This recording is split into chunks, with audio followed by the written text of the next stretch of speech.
মানব জীবনের মঙ্গলের প্রচুর প্রয়োজন। মানব জীবনে আজ যদি মঙ্গল না থাকে তাহলে আমাদের মঙ্গলের সঙ্গে কোনো সম্পর্কই থাকবে না।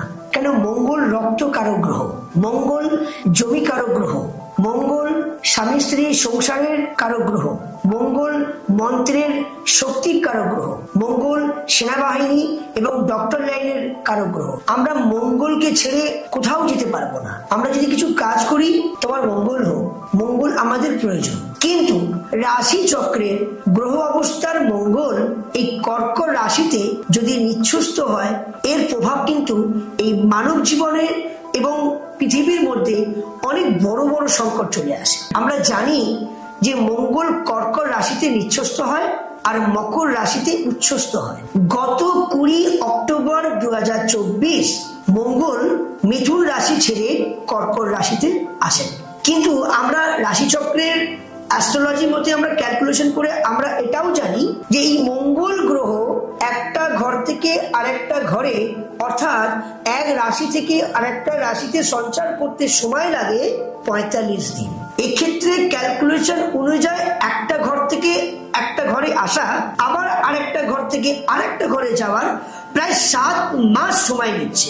মিথুন রাশি ছেড়ে কর্কট রাশিতে মঙ্গল এসেছেন 20 অক্টোবর এবং আগামী ডিসেম্বর 2024 তিনি বক্রী হয়ে তিনি আবার কিন্তু যাচ্ছে মিথুন রাশিতে। তাহলে বুঝতে পারছেন যে এখানে বক্রী হয়ে যাওয়া পেছন দিকে যাচ্ছে, মানে তাহলে যেখানে মঙ্গল 45 দিন থেকে সিংহ রাশিতে যাওয়ার কথা, সিংহ রাশি অগ্নিকারক গ্রহ আর মঙ্গলও আমাদের অগ্নিকারক গ্রহ, কিন্তু এই মঙ্গল জল রাশিতে নিচ্ছুস্ত হওয়ার অবস্থায় সাথে সাথে বক্রী হচ্ছে। এটি কিন্তু একটা খুব নেগেটিভ যোগ দেখায় এবং এই মঙ্গল প্রায় কনস্ট্যান্ট এত লং টাইম মিথুন রাশির বক্রী হয়ে আগামী টোটাল 30 ডিসেম্বর বক্রী অবস্থায় থাকছে। তারপর জুন মাস ছেড়ে সিংহ রাশিতে আসছে। তাহলে এই যে মঙ্গল একটা ঘর থেকে আরেকটা ঘরে যেতে যে 45 দিন সময় নেয়, সে তো যাচ্ছে না, উল্টে বক্রী হয়ে গিয়ে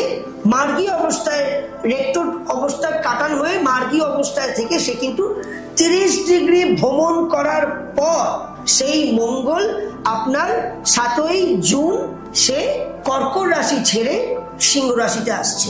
তাহলে আপনাদেরকে এটা বোঝাই যে মঙ্গল আমাদের যদি এত লং টাইম 7 মাস নিচ্ছস্ত বক্রী অবস্থায় যদি থাকে, তাহলে দেশে দশে মানুষের এক নেগেটিভ প্রভাব পড়ে। কারণ মঙ্গল যদি দুর্বল হয়ে যায়, মঙ্গল যদি নিচ্ছুস্ত থাকে, তাহলে এখানে প্রায় অ্যাক্সিডেন্ট, দুর্ঘটনার যোগ, স্বামী স্ত্রীর মধ্যে আন্ডারস্ট্যান্ডিং ডিস্টার্ব, হাই বিপি বেড়ে যাওয়া, ডায়ালিসিস যেখানে মাসে একবার হতো সেই পেশেন্টের দেখা যাচ্ছে 2 থেকে 3 বার হয়ে যাচ্ছে এবং হঠাৎ করে দুর্ঘটনা, অ্যাক্সিডেন্ট হয়ে যাচ্ছে। ছোট্ট একটা ঝামেলায় পাড়ার মধ্যে অশান্তিতে থানা পুলিশ হয়ে যাচ্ছে, কারণ মঙ্গল এই কারকতাই কাজটা করে। তাই আপনাদেরকে এটাই বলা, এই গ্রহ 45 দিন যে চেঞ্জ হয়, সেই গ্রহ 7 মাস বক্রী নিচ্ছস্ত অবস্থায় এই দুটো ঘরের সঙ্গে থাকছে, মিথুন রাশি কর্কট রাশি, কর্কট রাশি মিথুন রাশি। বাট আগামী 7ই জুন 2025 সিংহ রাশিতে আসছে কে না মঙ্গল।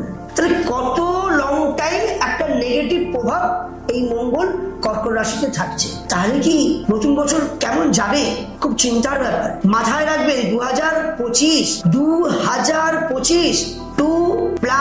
5 + 2 সংখ্যা তত্ত্বতে যোগ করলে এই সংখ্যা হচ্ছে 9 সংখ্যা। তাহলে 9 সংখ্যা মঙ্গলের সংখ্যা। তাহলে আগামী নতুন বছরে যাদের মঙ্গল নিচ্ছস্ত আছে, যারা মঙ্গলবারে জন্ম নিয়েছে, যাদের মাঙ্গলিক দোষ আছে, যাদের মঙ্গল অষ্টমে বসে আছে, তাদের কিন্তু দুর্ঘটনা, অ্যাক্সিডেন্ট হঠাৎ করে দেখা যাবে জানুয়ারি ফেব্রুয়ারি নতুন বছরে একটা দুর্ঘটনার শিকার হতেই পারে। আমি একটা ছোট্ট রেমেডি দিচ্ছি, কারণ আমরা কিন্তু মঙ্গল ছাড়া চলতেই পারবো না। আমাদের শরীরে যে রক্ত চলাচল করছে সেটা কিন্তু মঙ্গলের কারকগ্রতা। ইলেকট্রিক শর্ট সার্কিট, বাসে দুর্ঘটনা, এই সবটাই কিন্তু নেগেটিভ মঙ্গলের কারকতার কাজ হয়। আর এই মঙ্গল এখন নিচস্থ অবস্থায় আছে। তাই যাতে কোনো দুর্ঘটনা না ঘটে, আমি একটা ছোট্ট পুজোর নিয়ম বলছি।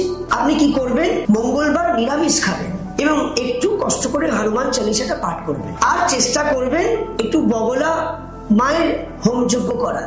আমি প্রতিটা অমাবস্যায় তারাপীঠ মহাশ্মশানে আমি কিন্তু বগলা হোম থেকে শুরু করে, তারা হোম থেকে শুরু করে, রাহু থেকে, কেতু থেকে, তারা দেবী থেকে, ছিন্নমস্তা থেকে সব দেবতার দেবীর কিন্তু মহাযজ্ঞ করি। সুতরাং আমার বলার এটাই যে নতুন বছর আমি ভালো বুঝছি না কেন মঙ্গল এই জায়গায় প্রায় জুন মাস পর্যন্ত একটা নেগেটিভ প্রভাব রইল।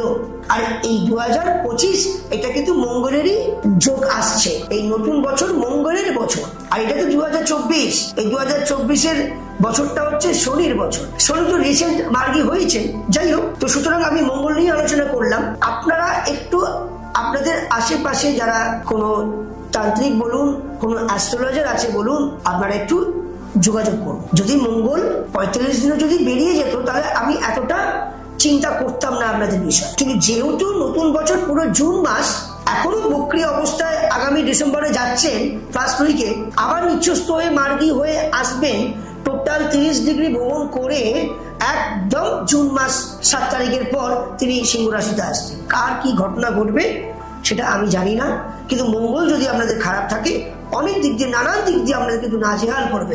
এমনকি মঙ্গলের জন্য আমরা ঘর ছাড়াও হতে পারে, হঠাৎ করে অ্যাক্সিডেন্ট হয়ে যেতে পারে। তাই যদি আমার সঙ্গে যোগাযোগ করতে চান, আমার নাম্বার হচ্ছে 9903854445 8582829399। প্রতিটা অমাবস্যায় আমি তারাপীঠে মহাযজ্ঞ করি। প্রতিদিন আমি astro Debjit, Acharya Debjit social media every day morning আমি আপনাদের রাশিফল দিই, কারণ যাতে আপনারা সত্যি একটু ঘুম থেকে উঠে একটু কমফোর্টেবল থাকেন। তাই যদি মনে হয় যোগাযোগ করবেন, ভালো থাকবেন, সুস্থ থাকবেন। জয় মা।